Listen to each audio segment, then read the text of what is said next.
यदि हजुर को घर में छोरी को जन्म भयो भने मुख न बिगार्नुहोस्।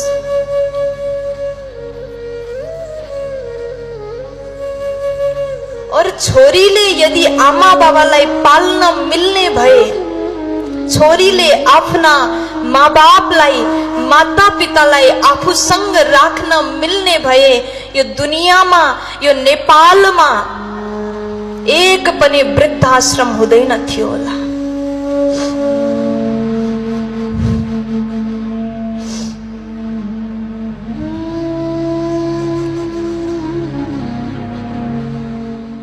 मान्छेहरू भन्छन् छोरीको जन्म नहोस्, छोराको जन्म होस्।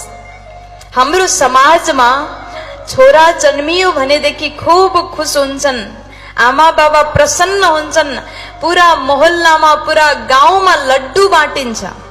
तर यदि त्यही घरमा छोरीको जन्म भयो भने सासु पनि रिसाउँछिन्, ससुराको पनि मुख बन्छ, पति पनि अर्को कोनामा गएर बस्छन्, पत्नीलाई बडो गाह्रो हुन्छ। जसको घरमा निरन्तर 3-4 छोरी होस्, ती आमाले कति सुन्न पर्छ। कति भनाइहरू आफ्नै घरका व्यक्तिहरूले सुनाउँछन्, कति कुराहरू कति रुखो बोली बोल्छन्, बडा कष्ट हुन्छ। हजुरको घरमा 10 जना छोरा होलान् और 10 वटा छोरा भएको घरमा हजुर कहिले भोकै पर्नु होला, त्यो हुन सक्छ।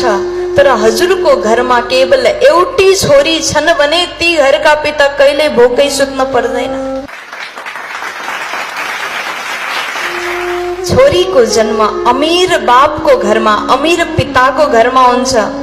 पैसाले अमीर होइन हजुर, जो दिलले अमीर हुन्छ, जसको मन ठुलो हुन्छ, जसको हृदय विशाल हुन्छ, यस्तो अमीर व्यक्तिको घरमा मात्रै छोरीको जन्म हुन्छ।